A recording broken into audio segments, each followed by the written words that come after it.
your hierarchy or fear ladder. Step 1, identify your triggers. List specific triggers. Think about situations, objects, things, thoughts, actions that cause your OCD-related anxiety or discomfort. Be as specific as possible. For example, instead of contamination, write touching a doorknob in a public restroom. Instead of intrusive thoughts, write imagining shouting something inappropriate in a church. Include both internal and external triggers. Internal are thoughts, images, or urges, the fear of being a bad person. External include situations or objects, touching trash without gloves. Step 2, rate the anxiety level of each trigger. Using a distress scale, assign each trigger a subjective unit of distress, 0 to 10 or 0 to 100, where 0 is no distress and 10 or 100 is the most distressing situation imaginable. Example ratings. Example ratings. 2, using a clean tissue from your own home. 5, touching a public doorknob. 9, eating food dropped on the ground. Step 3, organize the triggers. Sort by SUDS rating. Arrange your triggers from least distressing to most distressing. Group similar triggers. If multiple triggers have similar SUDS ratings, group them together and work on them at the same time if possible. Step 4, start small and gradually increase difficulty. Select an entry point. Start with a trigger that feels challenging but not overwhelming, for example, a SUDS rating of 3 to 5. Plan to build up. As you gain confidence and your anxiety decreases, gradually work towards higher rated triggers on your hierarchy. Step 5, include response prevention. Identify associated compulsions. For each trigger, note the compulsions you typically perform to reduce anxiety. For example, for touching a doorknob, the compulsion might be washing hands immediately. 2 is plan to resist. Commit to not performing compulsions during your exposures. And step 6, write it all down. Create a table or a list to organize your hierarchy. Imaginal exposure.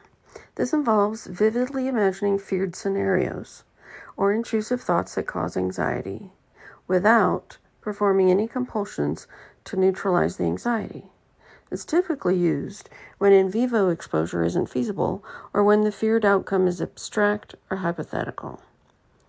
The purpose is to help the individual confront their fears mentally, to habituate to the distress caused by intrusive thoughts or fears of catastrophic outcomes, to disprove the mind's tendency to associate certain thoughts with real danger. Using mental visualization or scripts for abstract or hypothetical fears, writing a script about harming someone accidentally, for example, and habituate to intrusive thoughts or improbable fears. Example scenario. For someone with harm OCD who fears they might harm a loved one, they might write a detailed story imagining what it would be like if their fear came true, for example, imagining they accidentally hurt someone. For contamination OCD, they might imagine contracting a severe illness from a contaminated surface. How this works. The therapist guides the client to construct vivid, detailed scripts of their feared scenarios. The scripts are then repeatedly reviewed, either mentally or by reading aloud or rewriting to reduce the anxiety response over time. In in vivo exposure. This involves directly facing the feared situation or stimuli in real life without engaging in compulsive behaviors. It's the cornerstone of ERP for OCD and involves systematically approaching feared situations in a graded manner. The purpose is to allow the individual to experience and tolerate anxiety or discomfort in real-world situations, to demonstrate that the feared consequences are unlikely or are manageable, to reduce avoidance behaviors and compulsive rituals. Involves direct interaction with real-world stimuli, tangible or situational fears, such as touching knives without excessive caution, and habituating to real-world triggers and situations. Example in vivo scenarios. For contamination OCD, touching a public doorknob without washing hands afterwards. For a checking OCD, leaving the house without checking if the stove is off. For scrupulosity, walking past a church without saying a prayer of penance. How it works. The therapist and client develop a hierarchy of feared situations from least to most distressing.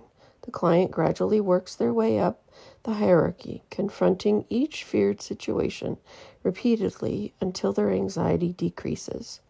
The client resists engaging in any compulsive behaviors that would normally follow the exposure. Understand the basics. Exposure. Facing situations, thoughts, or triggers that cause anxiety or discomfort. Response prevention. Avoiding compulsions or safety behaviors that neutralize the anxiety. ERP works by helping you gradually habituate to the discomfort, reducing its intensity over time.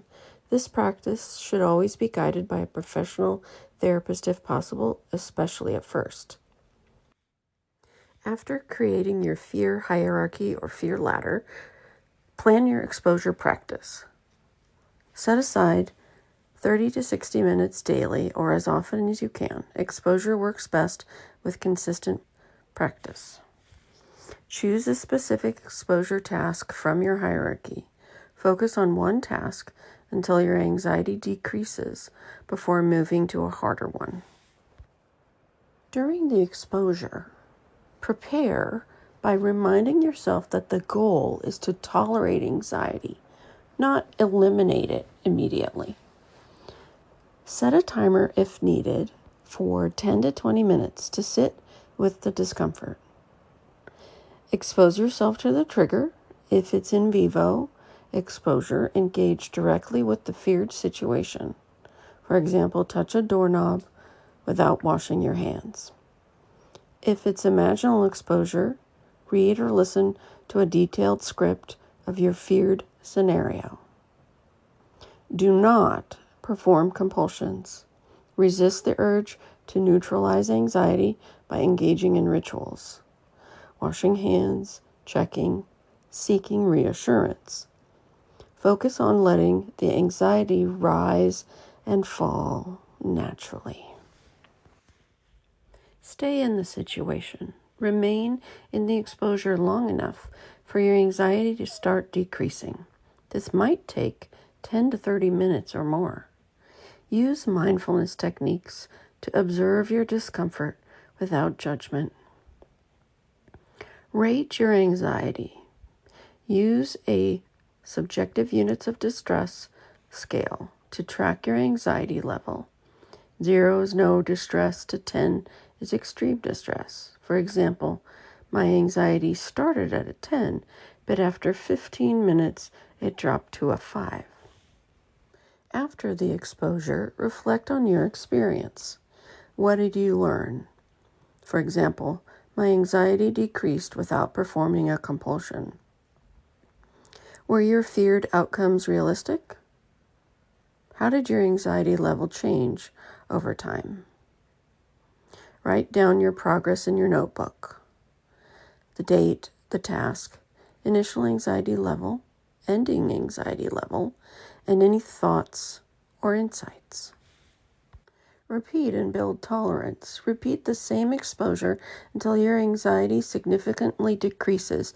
For example, your SUDS drops by 50% or more.